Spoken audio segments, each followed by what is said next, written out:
Pemirsa, kami sudah terhubung dengan melalui sambungan telepon dengan Wakil Gubernur Jawa Timur Emil Dardak. Selamat sore Pak Emil. Selamat sore, Assalamualaikum warahmatullahi wabarakatuh. Waalaikumsalam. Baik Pak Emil, kami ingin update untuk data jumlah korban meninggal dunia hingga sore hari ini dari data Pemprov Jawa Timur. Berapa jumlah korban meninggal dunia Pak? Baik, ini terus diupdate. Jadi BPBD mengagregasi data-data dan mungkin ini sempat sudah tersebar angka yang kami sampaikan itu bahwa rekapitulasi sementara 174. Namun ini potensi bisa saja ada double counting di dalamnya karena ada jenazah yang belum teridentifikasi dan mungkin dilaporkan ganda dari berbagai sumber. Nah, itulah sebabnya data satunya lagi adalah data Dinas Kesehatan yang saat ini terkonfirmasi di 131. Baik, 174 korban meninggal dunia untuk data sementara ya Pak ya. Kalau maaf, tapi itu bisa ada double counting. Baik, bisa saya. Artinya korban bisa lebih sedikit dari 174, tapi bisa lebih banyak lagi, juga atau bertambah Pak? Kita bismillah jangan sampai lebih banyak, mudah-mudahan lebih sedikit. Dan 131 itu data yang terkonfirmasi di Dinas Kesehatan. Baik, data yang sudah terkonfirmasi 131. Untuk jumlah fasilitas kesehatan atau rumah sakit yang dikerahkan Pak untuk menampung para korban sejauh ini ada berapa rumah sakit? Saya tadi terinfo 8 tapi ternyata sudah bertambah, misalnya dari rumah sakit Supraun ada 9 dan setelah ditotal ini ternyata lebih banyak lagi. Tadi katanya ada 27 rumah sakit di Kota Malang saja, itu kebanyakan dari 27 itu juga turut merawat pasien. Jadi mungkin ada yang sudah pulang ke rumah terus ada keluhan dia datang kemudian ke rumah sakit.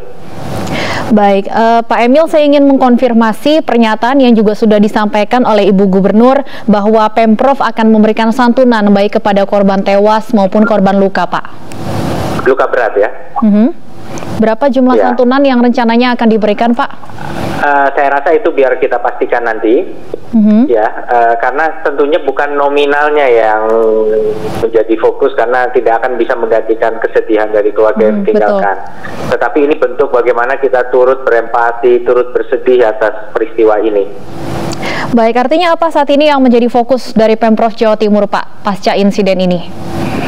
Saat ini, kita fokus saat ini, karena saat ini pun contoh untuk merekap data pun kita masih berjibaku dengan memastikan data tadi, mengidentifikasi yang belum teridentifikasi dari jenazah, kemudian masih ada yang luka seperti tadi di Rumah Sakit Wafa Husada, saya data ada 3 dan 2 diantaranya sudah terkonfirmasi harus dioperasi. Nah, hal-hal seperti ini kita pastikan harus bisa tertangani dengan sebaik mungkin. Baik, artinya untuk fokus saat ini masih terkait penanganan Pak, baik korban tewas maupun juga korban luka. Untuk korban yang belum diidentifikasi Pak, ini apa yang menjadi kendalanya sejauh ini dari informasi yang Anda terima? Di antaranya mereka tidak punya identitas. Tidak membawa identitas dan juga ternyata ada yang usianya relatif muda, mungkin belum bahkan memegang KTP. Baik, untuk fokus saat ini memang terkait penanganan korban Pak, tapi langkah ke depannya kami juga mendapat informasi PSSI sudah membentuk tim investigasi. Bagaimana nanti support yang akan diberikan dari Pemprov Jawa Timur? Izinkan kami menghormati para korban dulu hari ini. Jadi kami fokus kepada penanganan korban. Adapun langkah selanjutnya tentu akan ditindaklanjuti dengan sinergi dan kerjasama sebaik mungkin dari positioning kami sebagai pemerintah setempat. Dari Pemprov Jawa Timur sendiri untuk penanganan para korban ini dinas apa saja atau sektor apa saja yang sudah dikerahkan? BPBD dan Dinas Kesehatan. Baik, lalu langkah selanjutnya Pak untuk penanganan korban tewas dan korban luka ini seperti apa Pak dari Pemprov Jawa Timur? Ya itu tadi, penanganan kita sekarang adalah pengobatan, pengurusan jenazah. Dan tadi kami juga mendapat informasi Gubernur Jawa Timur berkunjung ke rumah duka salah satu korban ya Pak ya. Apakah mungkin ini akan menjadi kegiatan yang akan terus dilanjutkan oleh Gubernur Jawa Timur maupun Anda sebagai wakilnya untuk mengunjungi rumah dari keluarga para korban ini Pak? Apapun semaksimal mungkin yang bisa kita lakukan untuk berbagi duka yang saat ini sedang dirasakan, tentu harus kita lakukan semaksimal mungkin. Apakah oleh gubernur, kami, atau jajaran, tentunya itu akan menjadi fokus dalam jangka pendek ini. Untuk koordinasi penanganan korban sejauh ini apakah semuanya berada di bawah Pemprov, Pak, atau seperti apa? Pemprov tentu bekerja sangat erat dengan Pemkab dan Pemkot. Contoh, kami baru dari posko di depan Balai Kota Malang, dan di sana banyak sekali yang ternyata sudah datang melaporkan bahwa anggota keluarganya belum bisa dihubungi. Baik, jadi sudah ada pos yang dibangun di depan Balai Kota Malang tadi, apa informasinya? Mungkin ada oleh keluarga BPBD yang Kota belum, Malang, ya. Oke, mungkin ada keluarga yang belum terinfo. Ini artinya untuk informasi semuanya bisa ditanyakan atau didapat di pos di depan Balai Kota Kota Malang ya, Pak ya? Iya. Baik. Dan ada nomor yang bisa dihubungi juga. Baik, tadi kami mendapat informasi juga dari rekan kami di lapangan, Rumah Sakit Saiful Anwar ini menjadi pusat untuk pemulangan jenazah, Pak. Apakah benar demikian atau seperti apa? Tidak, ada juga yang langsung dijemput di Wafa Husada. Baik. Tapi banyak juga yang dirujuk ke Saiful Anwar. Pak, kami ingin konfirmasi kembali tadi untuk korban memang sementara 174 ya, Pak ya. Kalau untuk korban luka berat sudah ada? Ingat 174 itu ada potensi double counting. Betul. Untuk data sementara 174 dengan potensi kurang dari itu korbannya. Untuk luka berat seperti apa, Pak? Update-nya hingga sore ini? Luka berat data yang masuk ini sampai saat ini luka berat 31. Baik, untuk luka ringan dan sebagainya apakah ada yang masih tersebar di 23 rumah sakit ya? 23 rumah sakit. Ini hanya di Kota Malang saja atau apakah ada bantuan fasilitas kesehatan di wilayah lain, Pak? Kabupaten Malang dan Kota Malang. Ini dua-duanya total ada 25 rumah sakit yang terdata di kita. Baik, ada imbauan mungkin Pak dari Pemprov Jawa Timur kepada keluarga para korban, Pak? Tentunya kita sangat bersedih dan mendoakan semoga keluarga yang ditinggalkan diberikan ketabahan, dan anggota keluarga yang menjadi korban meninggal dunia tentunya mendapat tempat baik di sisi Tuhan Yang Maha Esa. Baik, terima kasih Pak Emil Dardak. Kami akan terus menantikan informasi terbaru dari insiden ini. Terima kasih sudah bergabung bersama kami. Selamat sore. Pemirsa, bentuk keprihatinan dan rasa bela sungkawa atas berpulangnya ratusan supporter Arema, salah satu pendukung Arema asal Jember dengan inisiatif pribadi mengibarkan bendera setengah tiang di depan rumahnya. Ia mengaku sangat berduka cita mendalam lantaran tragedi kemanusiaan ini. Kumbang Ari, warga perumahan Taman Anggrek Jember yang mengaku prihatin dan bersimpati besar atas tragedi Kanjuruhan Malang. Ratusan supporter yang meninggal dunia dalam tragedi tersebut. Sebagai bukti kecintaan atas Arema, Kumbang Ari yang merupakan warga asli Malang ini mengibarkan bendera setengah tiang di depan rumahnya. Ia mengaku tak menyangka tragedi ini terjadi hingga merenggut nyawa ratusan korban jiwa. Namun usai pertandingan, setidaknya tidak lagi berujung kerusuhan.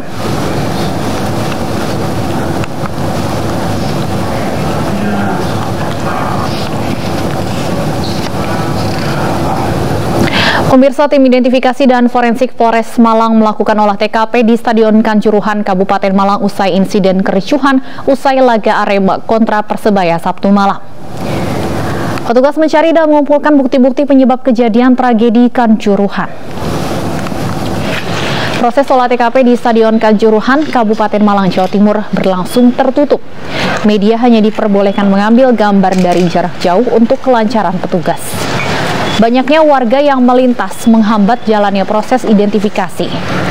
Demi kelancaran, warga diminta mundur dari area steril tim identifikasi dan forensik Polres Malang.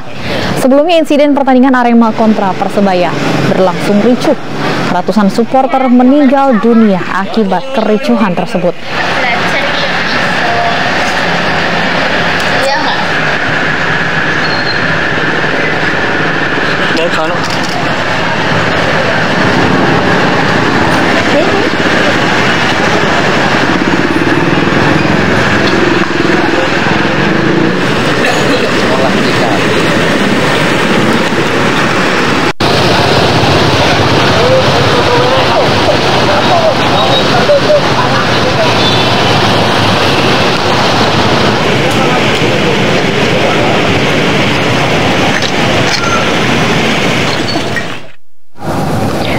Pemirsa, kami sudah terhubung dengan rekan kami Saif Fajarani yang berada di Stadion Kanjuruhan.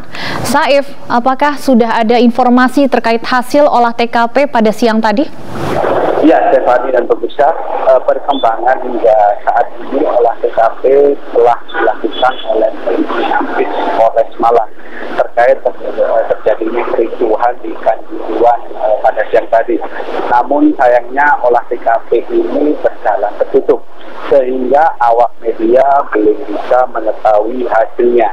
Sejumlah kendaraan yang menjadi korban kericuhan masih tergeletak di sekitar stadion. Setidaknya di depan stadion ada 3 kendaraan yang hangus terbakar. Salah satunya yaitu truk Brimob di belakang saya ini. Mari kita lihat lebih dekat truk yang dibakar ini. Bagian depan truk rusak dan hampir hangus terbakar. Salah satu di antaranya juga ban truk hangus terbakar, Stefani.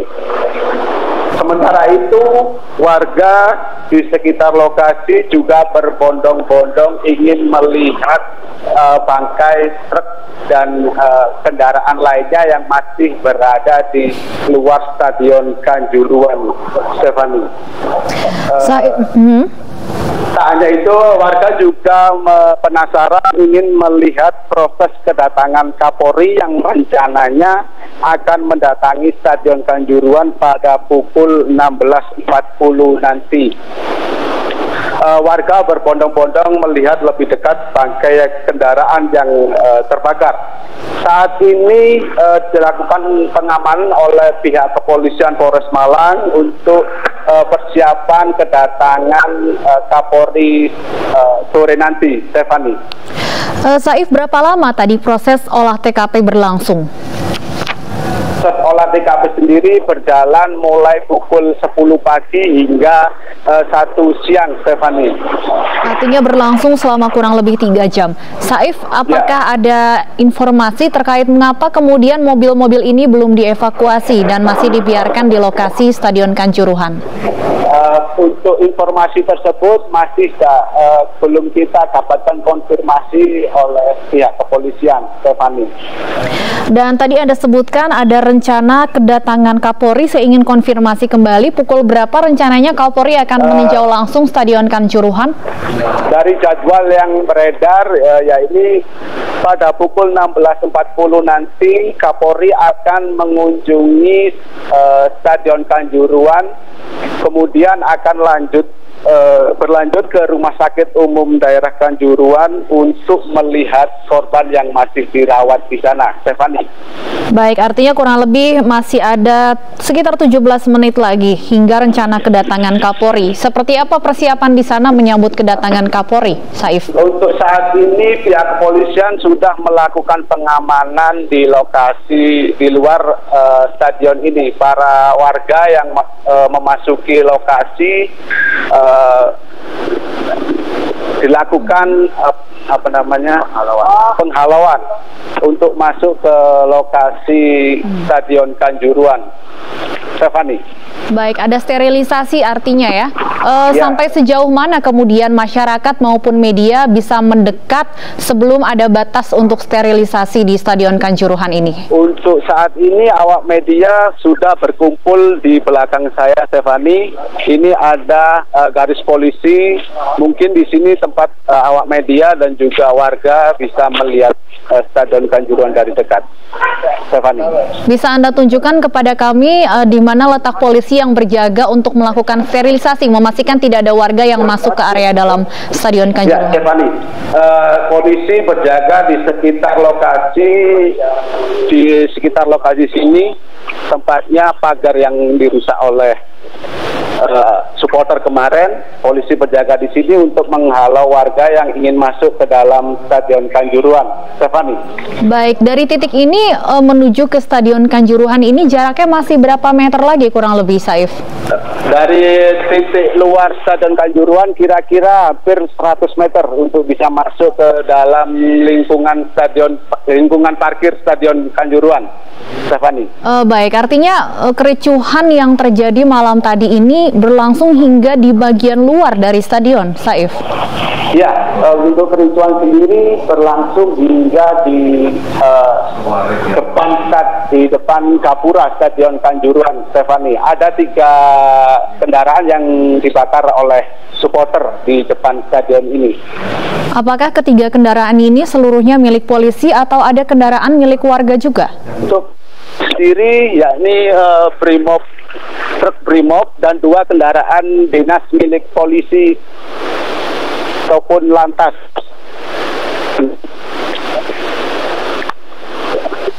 Ini kami akan terus menunggu informasi terkini dari Anda, terutama jelang kedatangan Kapolri yang rencananya akan meninjau Stadion Kanjuruhan sore nanti sekitar pukul 16.40 atau kurang lebih 15 menit dari saat ini. Terima kasih, saya Fajarani melaporkan langsung dari Stadion Kanjuruhan, Malang, Jawa Timur. Selamat bertugas kembali. Pemirsa, Polri akan mengirimkan tim DVI untuk mengidentifikasi korban kerusuhan di Stadion Kanjuruhan. Sementara terkait gas air mata yang diduga menjadi penyebab kematian, Polri masih menunggu hasil penyelidikan. Ya, jadi yang pertama kali tentunya kami Polri sekali lagi mengucapkan rasa bela sungkawa yang mendalam atas meninggalnya 130 supporter yang ada di Stadion Kanjuruhan Malang ya. Yang kemudian sesuai dengan perintah Bapak Presiden, hari ini Bapak Kapolri bersama Bapak Menko, Bapak Menpora ya, akan langsung bertolak dari Jakarta ke Malang. Ya, yang kedua, langkah Polri saat ini sudah memberangkatkan tim DVI yang dipimpin.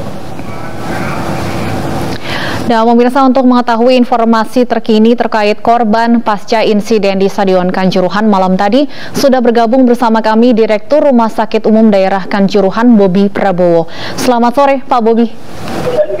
Selamat sore, Pak. Baik, Pak Bobi, untuk di RSUD Kanjuruhan sendiri ada berapa jumlah korban tewas dan korban luka yang dirawat di sana? Ya, untuk korban tewas ada total 21, sedangkan untuk korban yang kami rawat untuk semenjak tadi malam hingga sore hari ini sudah total 93, dan sebagian besar ringan dan sedang dan sudah kami pulangkan mayoritas. Kami konfirmasi kembali, tadi agak kurang jelas Pak Bobi, 21 korban meninggal dunia dan 93 korban luka. Ya, luka. Ya, baik. Ya. Untuk total 93 korban luka ini mungkin ada rinciannya Pak, berapa yang luka berat, kemudian berapa yang luka ringan? Ya, yang paling banyak adalah luka ringan dan sedang.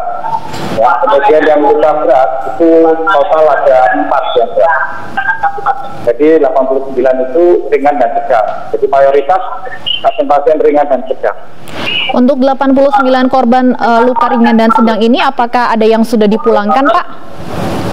Ya, banyak sudah dipulangkan, dan sampai sore hari ini itu tinggal 9, dan yang 2 sudah masuk ke ICU, dan tinggal 7 yang ada di UGD. 1 dari 7 itu 1 yang akan naik operasi. Baik, untuk 21 korban meninggal dunia, apakah seluruhnya sudah diambil Pak jenazahnya oleh pihak keluarga? Ya, sudah kita verifikasi dan sudah bertemu dengan keluarga untuk diambil. Jadi sudah teridentifikasi semua. Baik, sudah teridentifikasi semua dan sudah dipulangkan ya Pak ya? Iya. Pak Bobi, untuk korban meninggal dunia dan terutama luka berat, ini sebenarnya paling banyak penyebabnya apa sebenarnya Pak? Ya, kemungkinan itu banyak ya. Yang paling banyak yang kami temui adalah luka multiple trauma ya. Jadi karena kemungkinan jatuh, terinjak, itu karena massa ya. Massa yang banyak, kemudian karena berkumpulnya banyak, kemudian terinjak, kemudian oksigennya sangat minim, sehingga kebanyakan pasien itu pingsan, dan kemudian ada luka-luka terinjak.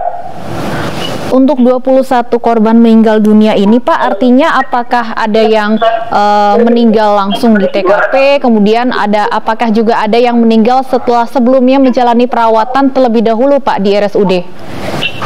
Iya, kebanyakan meninggal di TKP, kemudian sedangkan yang ditangani di sini tidak ada yang meninggal. Baik, jadi 21 korban meninggal dunia adalah korban tewas di TKP. Untuk penyebab kematian, saya ingin perjelas kembali, Pak. Apakah benar bahwa kemudian korban juga banyak yang meninggal dunia karena terkena gas air mata?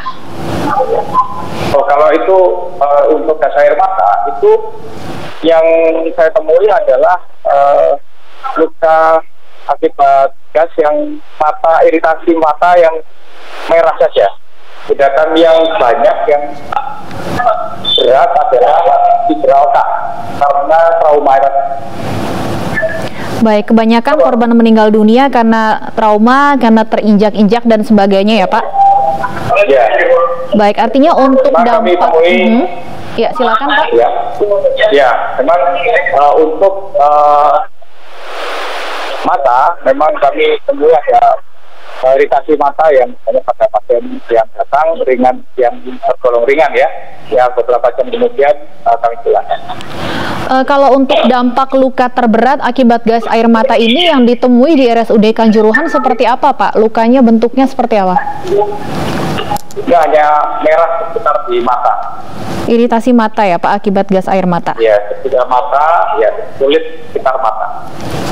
Baik, Pak Bobi, apakah ada imbauan mungkin bagi pihak keluarga yang keluarganya masih dirawat ataupun juga mencari informasi, Pak, karena mungkin tidak hanya di RSUD Kanjuruhan, Pak, untuk korban tewas maupun korban luka ini. Dari Pak Bobi sendiri, seperti apa imbauannya untuk keluarga korban yang ingin mencari informasi terkait kondisi keluarganya? Ya, jadi untuk keluarga yang ingin mencari sanak keluarganya, bisa langsung menuju ke tempat kami di IGD RSUD Kanjuruhan. Data-data sudah lengkap dan untuk informasi mengenai pasien yang telah kami tangani dan kemudian pulang tapi belum ketemu keluarganya, itu sudah kami semua, data-data sudah kami ada, sudah ada tempat kami, dan kami berkoordinasi dengan dinas kesehatan sehingga untuk korban-korban yang dari tempat-tempat lain itu bisa diinfokan atau ditanyakan ke dinas kesehatan Kabupaten Malang. Baik, terima kasih Pak Bobi Prabowo, Direktur RSUD Kanjuruhan atas informasinya. Kami terus menunggu informasi terbaru dari sana. Terima kasih Pak Bobi. Nah, pemirsa, kami akan kembali usai jeda berikut. Tetaplah bersama kami di Breaking News.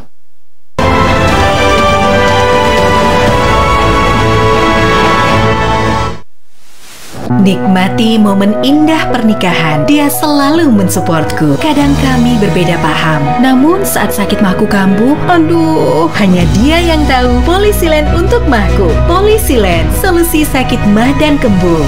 Walau dari jalan yang sempit, mimpi kami bisa besar. Berawal dari dukungannya dan kekuatan kami dari dalam. Biskuat Academy dukung anak Indonesia mewujudkan mimpi. Beli Biskuat dan menangkan trip ke stadion internasional. Pak, jadi inget dulu ya, kalau pilih pasta gigi pasti ada busanya. Padahal pakai tanpa busa itu lebih nyaman ya. Gigi jadi sehat, kesehatan mulut tetap terjaga. Makanya beralih ke Enzim. Sehat tanpa busa, pakai Enzim sekarang. Omehar, minyak ikan pilihan dari laut dalam. Omehar, suplemen omega 3 esensial. Dalam mini kapsul, lebih mudah ditelan. Tipe